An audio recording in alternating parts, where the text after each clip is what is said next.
Olá, sejam bem-vindos a mais um episódio dos Inovadores. O meu nome é Diogo Cabral e neste episódio damos a conhecer startups portuguesas que estão a transformar ideias em negócios de sucesso. Vamos abordar o tema da criação e gestão de empresas e como a startup Comudal pretende revolucionar o mercado ao criar uma plataforma de agentes de inteligência artificial para automatizar processos e tarefas, para eliminar a burocracia na criação e gestão de empresas com o agente KAI, que centraliza e automatiza toda a burocracia das empresas, desde a componente contabilística aos procedimentos legais. Criada em 2022, recebeu 1,5 milhões de euros em ronda pré-seed. Foram à final da competição de pitch no palco principal do Web Summit. E para nos ajudar a conhecer esta startup, temos connosco o CEO e cofundador da Comudal, o Tocha, talvez o maior influencer na área do empreendedorismo em Portugal, co-apresentador com o seu pai José Serra, do maior podcast de empreendedorismo em Portugal, que agora também é um programa de televisão no canal Q, o programa BitTalk. E ambos já mencionados em episódios anteriores deste programa por apoiarem e aconselharem startups que já vieram aqui ao Inovadores. Criaram o fundo de investimento privado Olicipway, onde já investiram e têm participações em mais de 60 empresas. Criaram recentemente um fundo de investimento democratizado, a Angels Way, com 436 investidores privados. Recuperaram 2 aldeias de xisto, na Serra do Olazã, uma virada para artes e ofícios e outra para a regeneração, tecnologia, e estão a desenvolver uma série de novos projetos na calha ligados à inteligência artificial. Tocha, bem-vindo aqui aos Inovadores, é um prazer ter-te aqui. É um prazer estar aqui, Diogo, muito obrigado pelo convite e estar aqui nos Inovadores é um prazer, sem dúvida. Olha, eu deixo aqui o meu público agradecimento porque este convite foi feito em cima da hora. Eu sei que és uma pessoa bastante ocupada, aliás, esta descrição das vossas áreas saiu de nota, portanto um convite em cima da hora para uma pessoa ter uma agenda ocupada, fica aqui o meu público agradecimento. Quem trabalha com startups e empreendedores está sempre habituado a coisas fora da hora ou coisas imprevistas. Portanto, exato, andamos sempre a apagar fogos. Exato, é um prazer. Então vamos lá falar sobre a Comudal. Qual foi o problema que vocês detectaram e a solução que criaram? Basicamente, a Comudal nasce da necessidade de ajudar empreendedores a criar empresas. Portanto, nós sempre apoiámos muitos empreendedores e ajudámos a criar muitas empresas, algumas até criámos nós. E existem várias dificuldades que, quando tu estás a criar uma empresa, nomeadamente dificuldades burocráticas, contabilísticas, etc. Quando tu estás a criar algo novo, tu tens que te focar nisso que tu estás a criar. E o que nós notámos é que as pessoas passavam perdiam muito tempo a tratar da burocracia legal, contabilística, e portanto queríamos resolver esse problema. E quando aparece a inteligência artificial, achamos que era um uso excelente, uma aplicação excelente dessa tecnologia para fazer as pessoas ganharem tempo e focarem-se naquilo que realmente importa, que é crescer o negócio e não na burocracia. Vamos entrar um bocadinho mais no detalhe.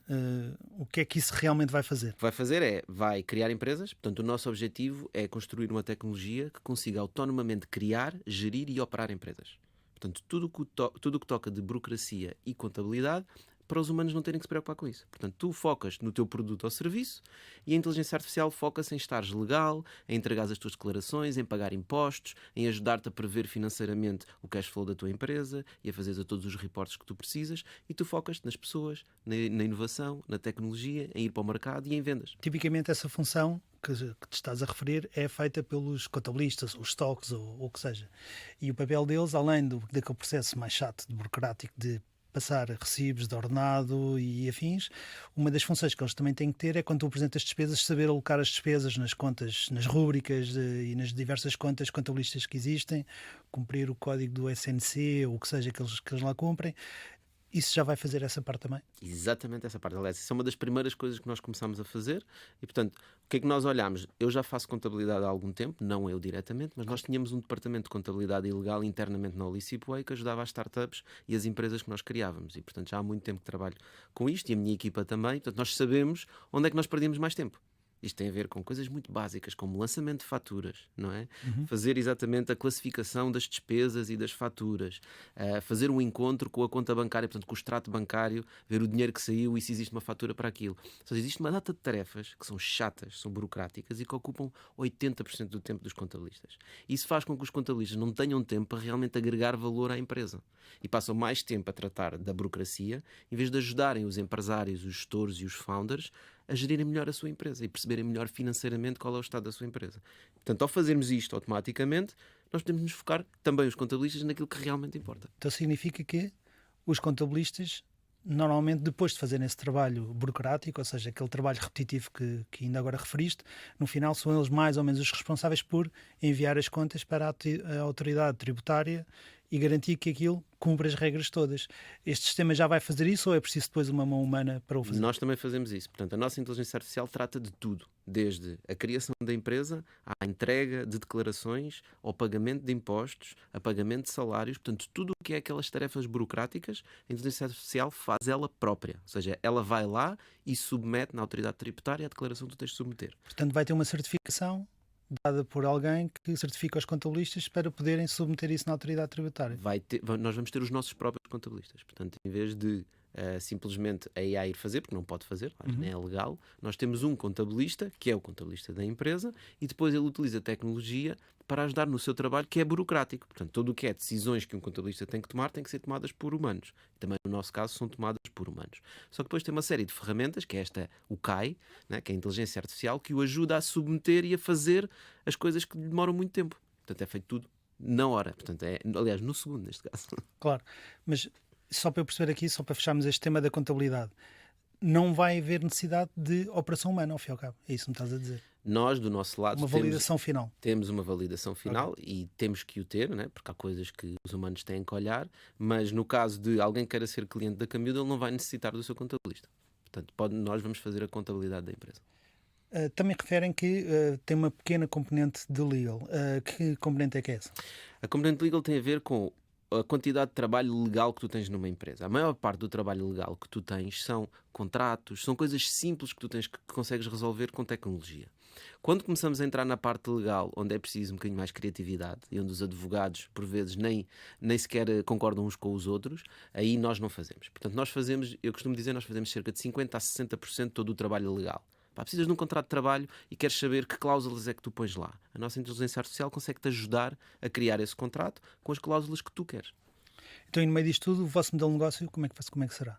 O nosso modelo de negócio assenta em ganharmos uma comissão sobre produtos e serviços que as empresas normalmente compram. Estamos a falar, por exemplo, seguros, créditos, uma conta de eletricidade. Portanto, as empresas já precisam destes serviços e nós o que fazemos é vamos procurar os provedores destes serviços no mercado e depois trazemos-lhes clientes, não é? E, portanto, como trazemos maior quantidade de clientes, conseguimos negociar melhores preços para os nossos utilizadores.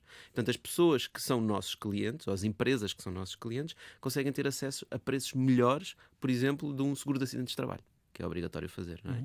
Portanto, não só a AI vai fazer o seguro automaticamente, vai-te fazer o contrato, vai-te ajudar a contratar o seguro e tu ainda tens um melhor preço. E o nosso modelo de negócio assenta em ter uma comissão desses provedores de serviços. Portanto, não há um pagamento, não há um FII mensal, não é uma espécie de um SaaS? Vai haver um pequeno pagamento, só para demonstrar, mas acima de tudo o que nós gostávamos de ter era, se a tua empresa não tem vendas, nós também não recebemos. E portanto, se nós te ajudamos a criar mais valor na tua empresa, nós recebemos uma parte. Se nós não te ajudamos ou se tu não tens vendas, também não precisamos de cobrar, porque o trabalho que é preciso fazer é quase inexistente. E como a AI a fazê-lo, não precisamos de humanos. Portanto, não temos custos. Portanto, o produto ainda não está no mercado. Quem é que vocês preveem que serão os vossos clientes? Nós queremos que os nossos clientes sejam pequenas e médias empresas. Portanto, Portugal tem cerca de 1,4 milhões de empresas com menos de 10 empregados. Não tanto startups, portanto não é esse o nosso mercado, é mesmo as pequenas empresas mais tradicionais, empresas que existem há 10, 15 anos. Tipicamente empresas familiares? Empresas familiares, empresas que têm 5, 6, 7, 8 empregados e normalmente o gestor da empresa é quem trata de toda a burocracia, faz os pagamentos de salários, trata com a contabilidade, faz os impostos, etc. E não tem tempo para se focar no crescimento da empresa e em ajudar os seus colaboradores a fazer crescer a empresa. Portanto, essas são as pessoas que nós acreditamos que conseguimos trazer mais valor. Portanto, esses vão ser os nossos primeiros clientes. Empresas sediadas em Portugal, que já estejam a operar no mercado há 5, 10 anos, que não tenham mais que 10 empregados e que não tenham o budget necessário para fazer aqueles grandes desenvolvimentos de tecnologia que as grandes empresas vão conseguir fazer com a inteligência artificial. Portanto, nós conseguimos lhes dar um bom produto, um preço acessível para eles. Receberam 1,5 milhões de investimento, esse dinheiro vai servir para quê? Quais são os próximos passos? O que é que aí vem? Esse dinheiro serviu para nós provarmos que conseguimos fazer isto. Portanto, nós para fazermos esta inteligência artificial há 2 grandes problemas que temos que resolver. O primeiro tem a ver com proatividade. Portanto, a inteligência artificial hoje em dia é reativa. Eu faço-lhe uma pergunta, ela responde. Quando nós estamos a gerir uma empresa, nós não podemos ser reativos, temos que ser proativos. Portanto, nós temos que criar uma arquitetura de inteligência artificial que seja proativa. Que ela te diga, olha, daqui a 3 semanas não tens dinheiro no banco e vais ter que pagar o IVA. ok? Portanto, vamos aqui proativamente resolver o problema. O segundo problema tinha a ver com alucinação. Portanto, as inteligências artificiais alucinam muito. Essa é a base de uma inteligência artificial, por isso é que sabem escrever textos. Tem sempre uma poemas. resposta. Exato. Mesmo que não seja a mais correta. E inventam completamente. Quando nós estamos a tratar de prazos de pagamento de impostos, nós não podemos alucinar. E, portanto, esses eram os dois grandes desafios, que era se era possível criar uma inteligência artificial proativa e que não alucinasse. Portanto, o meu cofundador, o João Rodol, que já desenvolve tecnologia há muitos anos, quando eu lhe dei este desafio, ele disse literalmente: eu não sei se isto é possível, nós temos que experimentar. E, portanto, esse primeiro investimento foi nessa premissa, foi vamos ver se isto é possível de fazer. E fomos literalmente para uma cave, desenvolver algoritmos de inteligência artificial, arquitetura, para provarmos que o conseguimos fazer, coisa que provámos o ano passado. Conseguimos provar em ambiente de laboratório que a nossa inteligência artificial é proativa e que não alucina. Isso depois vai dar a propriedade intelectual, que vamos registar também, um bocado para demonstrar que o que nós estamos a fazer é a chamada Deep Tech. Agora estamos numa fase de produtização e vamos fazer um onboard dos primeiros 20 clientes antes do final do ano, onde vamos trabalhar com 20 empresas muito específicas de um nicho muito específico e provar que a tecnologia realmente funciona. Portanto, esse é o nosso passo, provar. Tocha, muito obrigado por teres vindo aqui aos Inovadores.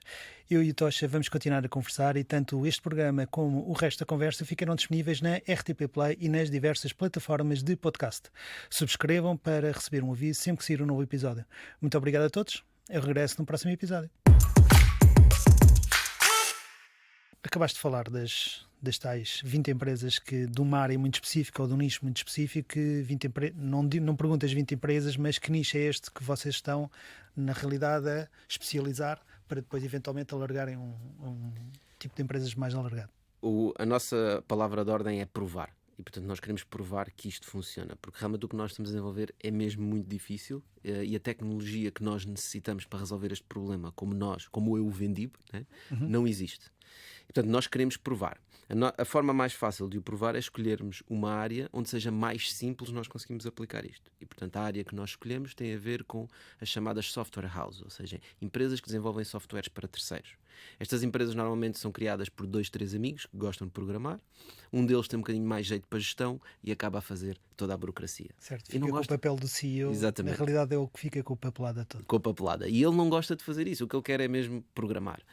E, portanto, são pessoas que compreendem bem o que é tecnologia, não têm medo de utilizar a tecnologia porque utilizam no dia-a-dia. E, portanto, para nós, o termos de contabilidade também é um bocadinho mais simples. Portanto, tudo o que é a área digital torna mais simples do que se houver stocks ou se houver uma indústria mais tradicional.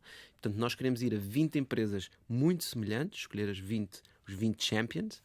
Temos estado a falar com várias. Se houver alguma que esteja interessada, estamos ainda a recolher interesse. Fica o convite. E esses 20 vão ser quem vai provar que essa tecnologia funciona e, obviamente, também vão ter a vantagem por serem os primeiros. Muito bem. Eu assisti à vossa apresentação no Web Summit e realmente aqui os meus parabéns, porque vocês foram riscando todas as boxes. Mostraste o histórico e a dificuldade que tu sentiste, a experiência nos negócios que tu tens, a experiência pelo facto de seres mentor, de estás do outro lado como VC e ajudares os 60 negócios a escalar, e acabaste a terminar com a visão. Mas isto parece aqui muito fácil. Eu ouço-te a falar sobre isto e penso, isto é o melhor dos mundos, não é? Mas agora vamos entrar no detalhe. Eu sou uma empresa e uma software house, vamos aqui começar por isto, e quero experimentar a vossa solução. Como é que isto depois vai funcionar?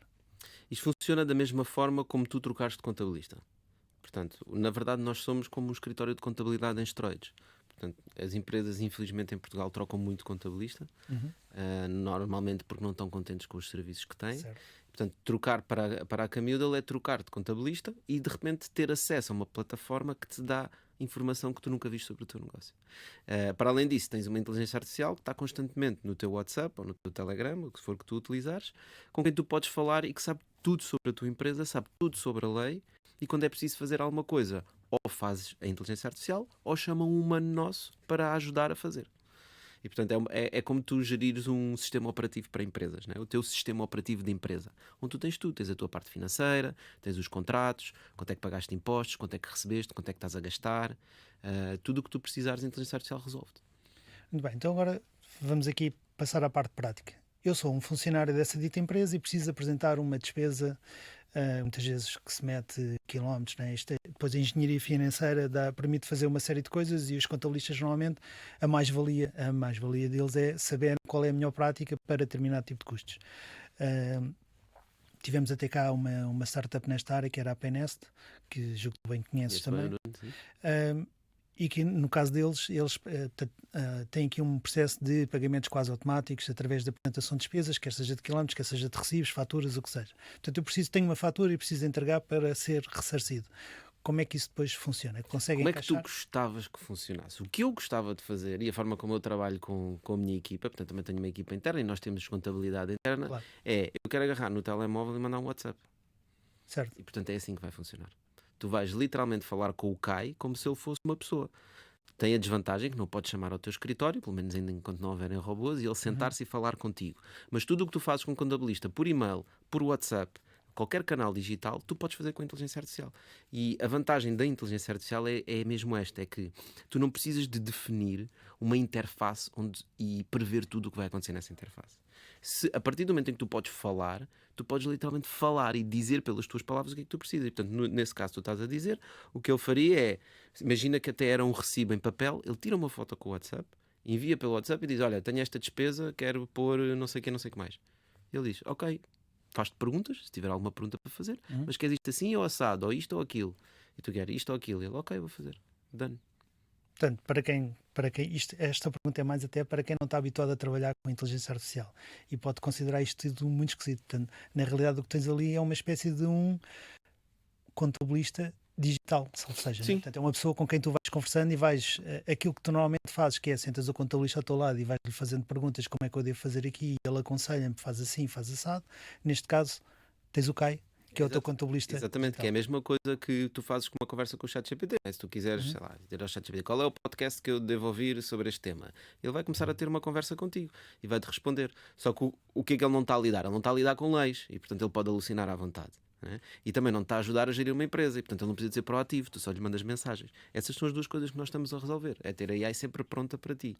Mas a inteligência artificial traz uma coisa muito gira, que é, nós antigamente, quando programávamos, nós tínhamos que prever a programação. Né? Nós tínhamos de dizer, ok, se acontecer esta situação, para onde é que vai o código? O que é que o código diz para o programa fazer? No caso da inteligência artificial, isso mudou. Certo. Nós já não prevemos. O fluxograma deixou de existir. É completamente diferente. Isso traz alguns desafios, nomeadamente na parte de testes. Certo. Muito mais difícil testar produtos de inteligência artificial porque as possibilidades são infinitas. Mas também traz muito mais dinâmica e muito mais adaptabilidade ao utilizador, que é uma coisa muito importante para nós, porque o programa mais utilizado pelos gestores em Portugal e em geral no mundo é o Excel. E a razão porque é o Excel é porque todos os negócios são diferentes e todas as pessoas são diferentes. Portanto, eu monto o Excel para aquilo que eu preciso. Independentemente de eu ter um ERP no meu contabilista, né, que gera todas as finanças da empresa, e ter o contabilista a usar determinados softwares, eu tenho o meu Excel. É assim para a esmagadora maioria das empresas. E, portanto, nós, quando estamos a construir a Camudo, também estamos a construir uma plataforma que se adapta a ti. Portanto, ela percebe o teu negócio e a tua interface é completamente diferente da minha interface. As coisas que tu valorizas aparecem na tua, as que eu valorizo aparecem na minha.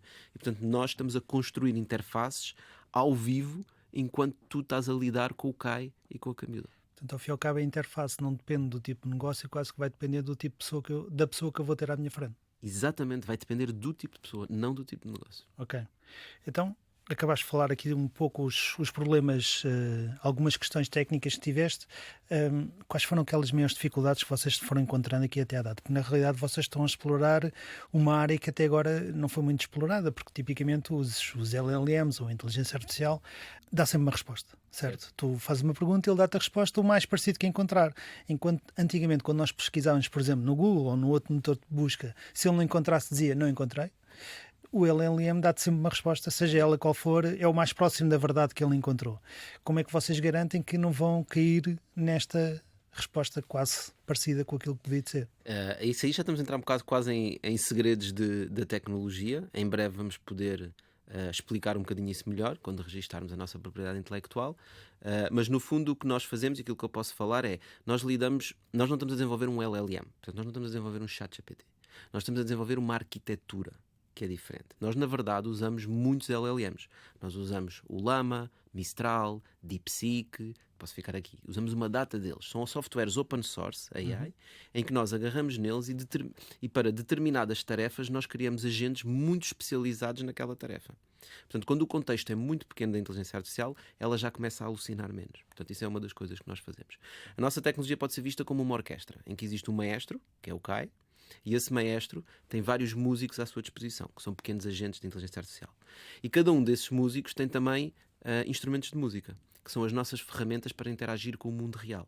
Portanto, há um agente que é muito bom a ir à autoridade tributária e submeter a IES, por exemplo, não é? Portanto, as faturas. Há outra gente que faz outra coisa. Portanto, o orquestrador é responsável por falar com o utilizador e depois pensar, ok, para executar esta tarefa, eu vou precisar destes 7 agentes e destas 3 ferramentas. E, portanto, ele vai buscar os agentes e as ferramentas certas para fazer as tarefas que precisa de fazer. E é esta arquitetura toda que torna a coisa única. Quais foram os desafios? Primeiro, desafios tecnológicos, portanto, claramente a proatividade e não alucinação, como resolver isso. Portanto, nós não resolvemos. Quando eu falo proatividade, as pessoas pensam, tem tipo um cron, que é tipo um alarme, a dizer, no dia tal vai verificar isto. Não, nós fazemos proatividade com AI. Não são alertas. Não é um sistema alarmístico. Exato, não é um sistema alarmístico. Portanto, estamos a falar de uma coisa bastante diferente. Portanto, esse era o primeiro desafio, resolver essas duas questões, como é que se cria esta arquitetura. O segundo grande desafio que tivemos tem a ver com as máquinas que treinam os AIs. Portanto, existe uma coisa chamada GPUs, que são, nomeadamente, a NVIDIA, é o maior do mundo, que são as famosas placas H100, H200, etc. Portanto, isso são servidores muito caros, estamos a falar de servidores que custam milhões de euros, e nós precisamos de retreinar os modelos, não só fazer o chamado fine-tuning, mas nós fazemos mesmo alterações nos modelos base, e isso implica nós termos muita computação disponível. Quando o AI explodiu, a NVIDIA não conseguia entregar placas a toda a gente e, portanto, ainda temos um problema de máquinas e de computação que estamos a resolver de várias formas, inclusive com máquinas próprias, onde nós temos que retreinar os modelos, porque quando a lei muda, o AI tem que ser atualizado. E, portanto, nós temos que retreinar modelos praticamente todos os dias. Os nossos agentes retreinam-se todos os dias com base em contextos novos, não só da lei, mas também em contextos do negócio. Porque se acontece uma coisa nova no teu negócio, a AI tem que saber. Portanto, existe um problema de computação. E depois, finalmente, existe um problema de talento. Estamos a falar de uma tecnologia relativamente nova, portanto ainda não há, é difícil contratar uma pessoa com 10 anos de experiência. É possível contratar pessoas com experiência em Deep Learning e Machine Learning, porque essa tecnologia já existe há muito tempo, mas pessoas que percebam o conceito de Transformers, que é os LLMs, não há assim tanta gente, e para trabalhar num contexto de startup, ainda menos. Né? Portanto, certo. Há muitas pessoas que gostam de fazer papers e fazer investigação. Epá, nós não estamos a fazer investigação, estamos a fazer uma empresa. E depois há pessoas que estão habituadas a fazer fine-tuning e fazer prompting engineering. Nós não estamos a fazer fine-tuning e prompting engineering. Estamos a trabalhar na base dos LLMs e da tecnologia de Transformers. E, portanto, não é fácil encontrar estas pessoas. E, portanto, esse é outro grande desafio. Portanto, é talento, máquinas, os desafios tecnológicos. Depois, eventualmente, vamos ter um desafio de go-to-market, né? Que é ir para o mercado. Mas eu acho que aquilo que nós estamos a oferecer, da realidade que eu conheço, quando isto funcionar, eu acho que toda a gente quer, né? Portanto, tu queres alguém que te ajude a gerir o teu negócio para que tu não trates das burocracias e possas te focar nas coisas que realmente interessam. Portanto. Sim, exatamente. Isso é o terror de toda a gente. Falaste aqui um bocadinho sobre o problema quando a lei muda, o LLM ou o vosso sistema, ou seja, vamos considerar um sistema como um todo, tem que aprender a nova lei. Mas isto também se aplica quando mudas de país, também tens que ensinar as regras do novo país e cada vez que a lei muda nesse país também tens que ensinar as regras. Como é que vocês prevêem, ou não estou a dizer que já se estão a preparar, mas prevêem que no futuro vão ter que se preparar para esta realidade, que agora estão focados numa realidade portuguesa, num nicho de área, mas lá mais para a frente vão ter que olhar para isto. Portanto, como é que vocês estão a pensar a preparar-se depois para isso? Já nos estamos a preparar, ou seja, a forma como nós chamamos-lhe o onboarding. Portanto, tu tens o onboarding do cliente, nós chamamos o onboarding do país. Portanto, o onboarding de um país significa que nós neste momento estamos a fazer um onboarding, que é o onboarding do país de Portugal. Que é as leis de Portugal. E, portanto, tudo o que nós estamos a fazer, estamos a preparar para se tornar escalável, para nós depois conseguirmos trazer um país como se fosse um onboarding. Portanto, o nosso objetivo é conseguir fazer o onboard de um país num mês. Isso significa que nós temos que criar a tecnologia que permita, no fundo, consumir esses dados todos. Depois de estar identificados os sítios onde nós temos que os consumir e onde é que vamos buscar, conseguimos consumir isso tudo e colocar na nossa infraestrutura. O que é interessante e que nós já percebemos é que cerca de 80 a 90% dos nossos agentes aplicam-se tanto em Portugal, como em Espanha, como em França e como nos outros países. Porque gerir um negócio em Portugal ou gerir em França é relativamente semelhante. Existem algumas mudanças na lei. Mas isso são só as mudanças na lei. O AI para ele é indiferente. Se tu dizes o IVA é no dia 21 ou o IVA é no dia 28, para ele é só ou 21 ou 28. E, portanto, existe uma data de coisas que são muito semelhantes. E nós estamos já a segmentar isso e a preparar-nos para saber quais são os agentes que nós temos que treinar e retreinar para diferentes geografias. Até porque depois vais ter empresas que estão a operar em Portugal, mas que vendem lá para fora. Exato. E, portanto, nós queremos que isso seja... Ou vice-versa. Ou vice-versa. E, portanto, nós queremos que essa informação seja acessível em todo o sistema operativo da Camudo, para se tu quiseres vender em Inglaterra amanhã, ele sabe exatamente o que é que tu tens que fazer. E, portanto, esse é um desafio que é importante, porque quando se está a criar uma empresa, uma startup, neste caso, com ambições tão grandes como as nossas, nós sabemos que não podemos ficar em Portugal. Mas queremos agora provar. Certo. E depois vamos escalar. E já agora, em escalar, tem uma noção já para onde é que querem dirigir, ou para já querem se focar apenas em provar que isto funciona? Como é que está essa... Isso é um tema muito engraçado, que é, há uma razão por nós estarmos a começar em Portugal e não é só por nós estarmos em Portugal. Portugal é um dos países que está no top 10 mundial de digitalização de serviços do governo. Portanto, há uma data de serviços e coisas que nós conseguimos fazer de forma digital. Portanto, quando é preciso assinar um papel, a nossa inteligência artificial não consegue fazê-lo. Porque, obrigar a pessoa a assinar um papel para digitalizar, para depois mandar por e-mail, não é uma experiência que nós gostamos. E, portanto, a partir do momento em que o Estado está altamente digitalizado, isso permite-nos conseguir automatizar as coisas. Nós temos uma coisa extraordinária em Portugal, temos uma AT altamente eficiente, não só para cobrar impostos, como as pessoas gostam de dizer, mas também para tu submeteres as tuas coisas e para tu comunicares com ela. Temos o e-fatura, onde tu consegues ver todas as faturas. A maior parte dos países na União Europeia, eles fazem faturas em Excel. Não é obrigatório ter um sistema de faturação certificado como nós temos que ter em Portugal. Nós temos uma chave móvel digital, temos um novo cartão de cidadão que vai sair. Portanto, nós temos uma data de tecnologia que nos permite fazer isto. Os outros países ainda não chegaram lá. Tu vais a uma Alemanha, aquilo em termos de automatização está muito longe do que nós estamos a fazer. E, portanto, nós estamos também à espera que isso aconteça na Europa. E já está a acontecer. Portanto, já existe uma diretiva europeia que já indicou a todos os países da União Europeia que vão ter que implementar, por exemplo, a certificação de faturas, que é ter um software certificado para emitir a fatura e comunicar à autoridade tributária desse país qual foi a fatura que foi emitida, obviamente para depois eles poderem cobrar impostos. Claro. E, portanto, isto vai acontecer nos outros países. Qual é que é a nossa métrica? Tem a ver com o número de PMEs e tem a ver com a digitalização do Estado. Porque pode haver muitas PMEs, mas se o Estado não estiver digitalizado, nós não vamos conseguir operar. E, portanto, essa parte da digitalização para nós é essencial. Agora, falando sobre a parte de legal, disseste que só fizeram a parte inicial dos contratos, ou seja, aquela parte mais fácil. Qual foi o motivo de vocês não quererem entrar na área mais complicada da parte legal? Depois, o porquê é que não entraram aí? Porque é uma área muito complexa, no sentido em que a interpretação da lei, portanto, os advogados fazem as leis e depois interpretam as leis. E há muitas situações em que tu estás a falar com um advogado e depois vais falar com o outro. Aliás, qualquer pessoa que lide com advogados sabe que quando está a fazer uma pergunta, a resposta que vem do advogado é depende. É sempre depende. Depende do quê? Disto, primeira aquilo, palavra. Há uma data de coisas que dependem. Ou seja, existe um certo nível de criatividade no que toca à lei. Existe uma grande responsabilidade. Portanto, começar por essa parte, eu penso que a tecnologia ainda não está pronta para mesmo os próprios advogados conseguirem confiar naquilo a 100%, confiar na inteligência artificial, porque ela vai alucinar muito, vai inventar coisas que não existem. Já na contabilidade é um bocadinho diferente. Portanto, não há muita criatividade na contabilidade. Existe a otimização fiscal, não é? Famosa, mas a esmagadora maioria, digamos, 99% das atividades de contabilidade, é pão, queijo, queijo. Tens de pagar no dia 21, tens de pagar no dia 21, tens que entregar aqui, tens que entregar aqui. Por isso é que nós começámos pela contabilidade. Mas depois existem uma data de coisas que são do dia-a-dia, digamos, de contratos legais, por exemplo, contratos de fornecimento, uma data de coisas pequenas que nós conseguimos resolver porque não tem assim tanta criatividade legal. E por isso começamos pela contabilidade. Há muitas empresas que têm softwares de contabilidade, ERPs, não vamos agora aqui mencionar, e que já começam a ter alguma componente de inteligência artificial, nada comparado com aquilo que nós estamos a falar. Dizem eles. É um pseudo-inteligência artificial. E depois também há aqui uma outra questão, tu falaste num 1,4 milhões de empresas em Portugal, microempresas, mas grande parte delas é de empresários que não têm grande literacia financeira, nem estão muito motivados para grandes produtos tecnológicos. Muitas vezes são empresas familiares, coisas pequenas. Como é que vocês veem conseguir depois de fazerem a prova de conceito que estão a fazer com esta área específica, conseguir aliciar este tipo de pessoas a entrar aqui? Elas vão ver. Quando eles virem a magia do que nós estamos a fazer, vão perceber. É muito semelhante ao que aconteceu quando saiu o ChatGPT. Quando saiu o ChatGPT e a inteligência artificial inicialmente, esta nova onda de inteligência artificial, as pessoas, mas vou falar com um computador para quê? Até que mandas 2, 3 mensagens para o ChatGPT e ficas, uau, o que é que eu consigo fazer com isto? E essa é a sensação que nós estamos à procura no nosso produto e por isso é que estamos a focar tanto em tecnologia. Quando tu vires o que aquilo faz e a forma como te ajuda a operar a tua empresa, tu não vais perceber como é que era possível gerir uma empresa sem ter aquela tecnologia.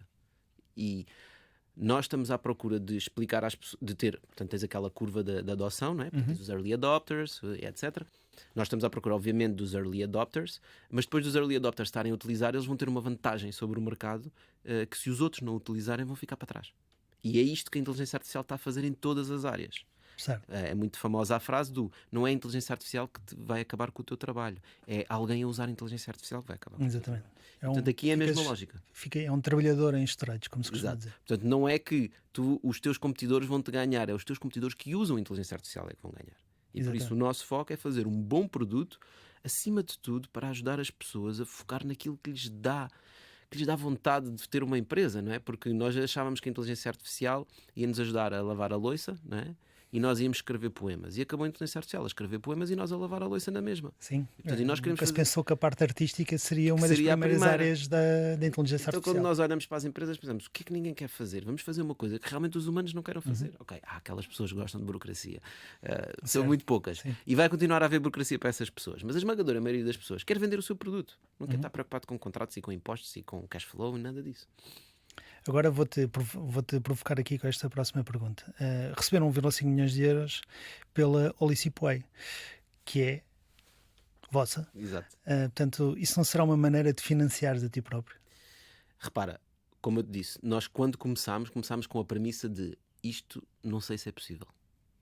E nós ainda estamos um bocado aí, que é, nós não sabemos se isto é possível de fazer. Portanto, quando tu estás a desenvolver uma tecnologia nova, que não sabemos se é possível fazer, como é que o investidor olha para isso? Tem que ser um investidor que confia em ti. E, portanto, tanto eu como o João Redol já trabalhamos com a Olicipway há mais de 10 anos. Já fizemos vários projetos de inovação, já submetemos dezenas de patentes. E portanto existe uma confiança que não existiria para um investidor externo, mesmo com todos os investidores que eu conheço em Portugal. Se eu lhes dissesse que estou a tentar fazer uma tecnologia, mas não tenho certeza se vai funcionar e preciso de €1 milhão, eles vão dizer, estás... A realidade portuguesa, principalmente a portuguesa, não entraria aí. Talvez nos Estados Unidos, se nós estivéssemos nos Estados Unidos, certo, haveria loucos para nos acompanhar nessa aventura, mas em Portugal, pelo menos eu não conheço que o seja possível. Os Portanto, VCs em Portugal não são assim tão loucos. Não. Normalmente jogam pelo Sur. Ainda não. Muito bem. Ainda não. Ainda não. Acho que chegaremos lá. Então, agora, abordando aqui outro tema, que é o tema do IA, como é que tu vês o futuro? Já falaste um pouco, mas como é que tu vês o futuro do IA e o que é que achas que as pessoas devem fazer? Principalmente, nem é só a geração mais nova, também é a geração da tua idade, da minha idade, as pessoas mais velhas. O que é que tu achas que essas pessoas devem fazer? Conselhos é que tu dás para se prepararem para saber trabalhar e aprender a trabalhar com o IA? Eu acho que o melhor conselho é usar. Portanto, muita gente fala, mas qual é o podcast que eu posso ouvir? Qual é que é o curso que eu posso fazer? Qual é o livro que eu posso comprar? Podes comprar qualquer livro, podes ouvir qualquer podcast e fazer qualquer workshop. Mas se tu não usares, tu não vais perceber o que é que estás a fazer. É a mesma lógica de ir ao ginásio. Tu podes ler todos os livros sobre como ficar em forma. Mas se tu não fores ao ginásio, tu não vais ficar em forma. E, portanto, a inteligência artificial é preciso usar. E a partir do momento em que tu começas a usar, tu começas a descobrir como usar e novos usos para ela. Eu ainda hoje em dia descubro novas coisas que eu posso fazer com a inteligência artificial.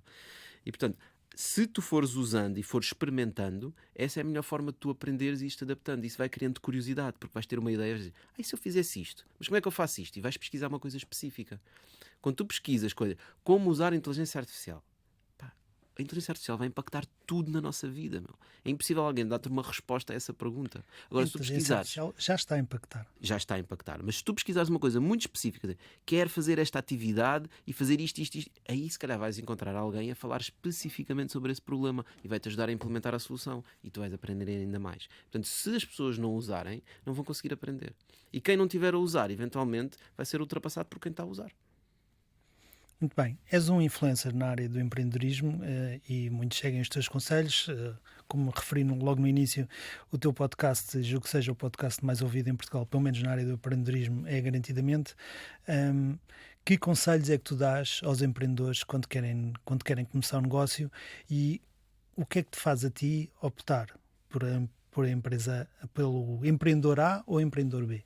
Hum. Eu acho que depende muito do contexto. Eu tento sempre perceber o contexto. Ou seja, quem é que é a pessoa que está a fazer essa pergunta, né? Imagina que é um jovem com 21, 22 anos, está a sair da universidade e diz: "Eu quero criar a minha startup." Para esse eu digo sempre: não crias a tua startup. Encontra uma startup que esteja a fazer algo que te apaixone, que tenha um líder, um fundador que te inspire e vai trabalhar com ele 3, 4, 5 anos. E depois disso tu vais sentir uma pessoa completamente diferente. Se és uma pessoa mais velha que já tem, por exemplo, sabe, família e tem que pagar a casa e o carro e coisas desse género, precisas de uma estabilidade diferente. Pá, se calhar não vais começar por uma startup na fase de pré-seed. Pá, queres experimentar startups? Ótimo, pá, mas vai buscar uma startup mais à frente, mais uma scale-up. Uma empresa que já tenha fechado alguns milhões de euros de investimento, que já tenha vendas, onde o teu risco seja menor. Começa a experimentar, começa a ver o que é que tu sentes e depois podes ir descendo a escada, né? Alguém que está a fazer uma startup, pergunto sempre: porquê é que tu estás a fazer esta startup? O que é que te motiva? Porquê é que tu estás a fazer este problema, né? E muitas vezes a resposta é: porque é um problema que é preciso resolver no mundo. Sim, mas e o que é que tu tens a ver com esse problema? Tu alguma vez estiveste a fazer alguma coisa sobre esse problema? Alguma vez tiveste alguma atividade? E portanto tentar perceber os motivos da pessoa. Porque na fase em que eu invisto é a fase de pré-seed, é uma fase muito difícil de investir, porque não há nada. Portanto não há... Há um pitch deck, né? Mas depois não há vendas, não há nada construído, não há Muitas vezes nem equipa. produto há, Muitas vezes já investi em empresas que nem empresa há. certo? É só uma ideia, É no só uma papel. ideia, ainda a empresa não foi constituída. E portanto aí é, pá, perceber um bocadinho qual é que é o contexto da pessoa, o que é que ele levou ali, o que é que ela já fez no passado. Eu costumo sempre dar o exemplo, por exemplo, do um marketplace de móveis usados, né? É um exemplo que acho que ninguém está a fazer e portanto gosto de dar um exemplo assim neutro, que é um empreendedor que vem ter comigo e diz: olha, já tive uma ideia de criar um marketplace de móveis usados. E eu: ok, fixe, e o que é que já fizeste sobre isso? Ah não, que é preciso dinheiro para desenvolver a plataforma. Isso é um.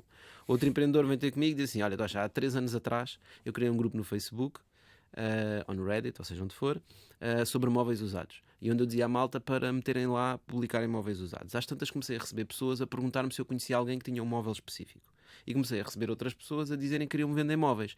Pá, comecei a fazer um Excel e já liguei 10, 20, 30, 40, 50 pessoas para se venderem móveis uns aos outros. Nunca ganhei €1 com isto.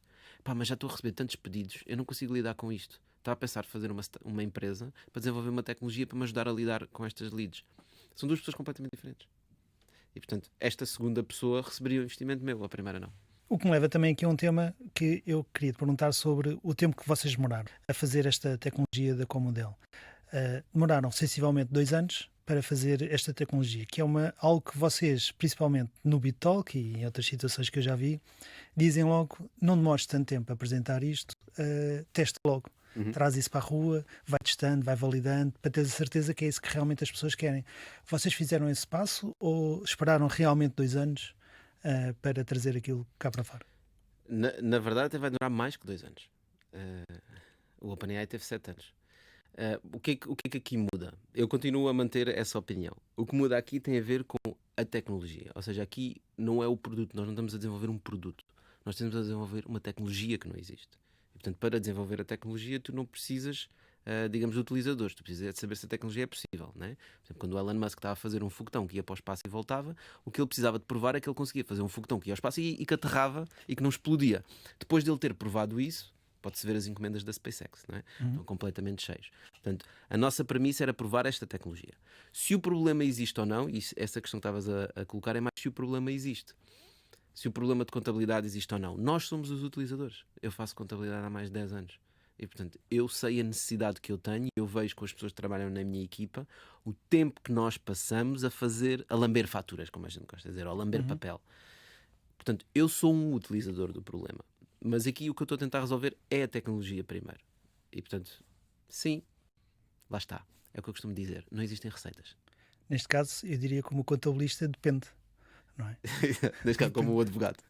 Depende. Depende se é fazer um produto completamente novo, como vocês estão a fazer, não é? Criar uma estrutura nova e quase um LLM novo, ou é pegar em algo que já existe e aplicar e testar a ideia? Sim, é um modelo, ou agarrares num modelo de negócio que já existe. A questão é, quando tu estás a desenvolver tecnologia, mesmo deep tech, nós falamos muito, por exemplo, em inovação e desenvolvimento em Portugal. A inovação pressupõe que tu tens uma ideia, que queres desenvolver uma coisa e não sabes se ela vai funcionar. Não é desenvolvimento, não é? Fala-se muito do selo da ANI, por exemplo, não é? Ou o ID em Portugal. O ID devia ser isso, que é, eu tenho uma suposição, eu acho que esta tecnologia é possível de desenvolver, mas eu não sei. A única forma que eu sei é tentar fazê-la. E é isso que nós estamos a fazer. Nós estamos a fazer mesmo inovação pura. Quando tu estás a montar um produto para resolver um problema no mercado em que não é a tecnologia que importa, né? Se estás a fazer um marketplace, há montes de marketplace. A tecnologia não é a questão. Por exemplo, vou dar outra vez o exemplo da SpaceX. Ali a questão era a tecnologia. É possível mandar o foguetão para o espaço e ele voltar a aterrar ou não? É que se não for, não há empresa. Seja como for, não há empresa. É mais do mesmo. E, portanto, eles estavam a desenvolver tecnologia e é isso que nós estamos a fazer. Quando o OpenAI estava a desenvolver o ChatGPT, é possível criar um Large Language Model ou não é possível? Portanto, se nós formos analisar, existem algumas empresas, não muitas, que estão a trabalhar em coisas que parecem impossíveis. E isso é Deep Tech. E isso requer um grande risco e requer tempo. Requer tempo para ficar bem feito. Outras coisas são, digamos, mais... Eu não quero chamar de negócios oportunísticos, porque não tem nada a ver com isso. É encontrar um problema e resolvê-lo, só que não precisas de rocket science, neste caso. Certo, sim. Podes resolvê-lo com tecnologia atual. Nesses casos, aplica-se essa lição, que é, tenta rapidamente, tenta encontrar se o mercado quer. Tu nem precisas de vender, só queres perceber se o problema existe, se as pessoas estão disponíveis a resolver o problema com essa solução ou não. Certo, porque sim, muitas vezes não precisas sequer de criar o produto, ou fazes ali uma coisa mínima só para garantir que consegues provar que realmente aquilo Exatamente. vai ter futuro. Ok, agora tenho aqui umas perguntas para te fazer. É? Sim, depois eu utilizo-as como teasers. Quem é a pessoa que mais te inspira? Quem é a pessoa que mais me inspira? Não estiveste atento aos teasers que eu ponho nas redes sociais? Não tinha visto isso. Já que já pensei nessa pergunta, já pensei, algum dia vou-me fazer esta pergunta. Há uma primeira vez para tudo. Eu não tenho uma resposta para isso. Eu tenho várias pessoas, as pessoas que trabalham comigo, eu inspiro-me com elas porque nós estamos a resolver problemas muito difíceis e que requerem soluções fora da caixa, e ver a energia e o facto deles acreditarem nestas loucuras que todos nós acreditamos e que eu também os inspiro, a pensarem nestas missões e nestes valores. Isso inspira-me quando as pessoas estão à minha volta, estão a acreditar nisso, e eu percebo, ok, então isto faz sentido. Se há mais pessoas que acreditam, mesmo que sejam poucos, e são difíceis de encontrar. Agora, uma pessoa mesmo especificamente, eu não tenho ninguém que me inspire especificamente, apesar de ter muitas pessoas que me ensinaram muitas coisas, nomeadamente, por exemplo, o meu pai. Né? Quando é que percebeste que a tua ideia da Comodal ia ter sucesso? Não há uma altura certa. Estás a ver? As ideias são organismos vivos que evoluem. Aquilo que foi a ideia da Camila no início e aquilo que é hoje mudou bastante. Não só porque eu aprendi, porque o João Rodol aprendeu, porque toda a nossa equipa fomos aprendendo, mas porque fomos descobrindo novas coisas que não sabíamos. Não é? À medida que encontras um problema, vais encontrar uma solução e dizes, então se calhar o produto não é bem isto, é mais aquilo. Se calhar não é isto, é aquilo. Portanto, tu vais aprendendo com o tempo. A ideia não nasce assim do momento. Mas sim, houve um dia em que começámos a pensar sobre isto. Nem sei como é que essas ideias surgem. Qual foi a tua pior experiência com um empreendedor? Foi achares que ele era uma coisa, mas não era. Ok? Portanto, quando tu estás a investir numa startup, especialmente na fase em que nós investimos, estás a investir na pessoa. Uhum. Portanto, é muito importante perceber quem é que é a pessoa. E é muito difícil perceber quem é que é essa pessoa. E, portanto, foi mesmo enganámos-nos completamente no juízo de valor que fizemos da pessoa, que era uma pessoa completamente diferente daquilo que nós tínhamos imaginado. Sim, tipicamente, para quem não conhece, quando a startup está no início, tu apostas na pessoa e naquilo que a pessoa te faz transparecer. Se é algo aguerrido, se muda de ideias rapidamente, não é? Sim. E neste caso, até a empresa, eu continuo a acreditar na empresa. Okay. Não com a pessoa, não com aquela pessoa. Só com aquela pessoa, não. Muito bem. Pior asneira que tu já cometeste ao longo da tua carreira? Pior asneira. Eu faço asneiras todos os dias. Eu acho que nós cometemos muitas asneiras, portanto já criei empresas que falharam redondamente, e portanto acho que se calhar, se eu fosse... quantificar o que era a pior asneira, é se calhar a que perdemos mais dinheiro, não é? Por exemplo. Talvez podia ser uma coisa desse género. Portanto, sei lá, investir numa coisa porque achávamos que isto é que vai ser, e às vezes cometer alguns erros de conselhos que nós damos e depois nos esquecemos de seguir porque nos apaixonamos sobre uma ideia. Portanto, provavelmente terá a ver com isso. Ou seja, achar que algo ia funcionar e que ia vender, neste caso, e falhar redondamente e ninguém precisar daquilo e tu perderes o investimento todo. Deve ser duro. Muito bem, última pergunta. Onde é que vês a Comoodle daqui a 5 anos? A Comoodle daqui a 5 anos vai ajudar as empresas portuguesas a criarem mais valor. Portanto, vamos estar em Portugal, já vamos estar em mais 2 ou 3 países. Acima de tudo, nós queremos ajudar as pessoas a criar mais riqueza, porque nós acreditamos que a riqueza cria-se através de equity. E, portanto, o número de empresas tem estado a aumentar. E eu acredito que vai continuar a aumentar, vai haver cada vez mais empresas e eu quero acreditar que com a nossa tecnologia vai haver ainda mais empresas do que iria haver se não existisse a nossa tecnologia. E esse é o meu objetivo, é que haja mais empresas. Olha, muito obrigado por teres vindo aqui. Eu hei de convidar novamente para vires cá falar sobre a Holicip Way e a Angels Way e outros projetos que vocês têm aí. Mais uma vez, muito obrigado por teres vindo tão em cima da hora aqui ao programa. Foi um prazer ter-te aqui também. Obrigado pelo convite. E assim terminamos mais um episódio dos Inovadores. Espero que esta conversa com o Tocha, neste caso da Comoodle, possa servir de inspiração para todos os que nos ouvem. Acompanhem mais histórias de inovadores ao subscreverem o nosso canal na RTP Play ou nas diversas plataformas de podcast. Obrigado por estarem desse lado. Até ao próximo programa.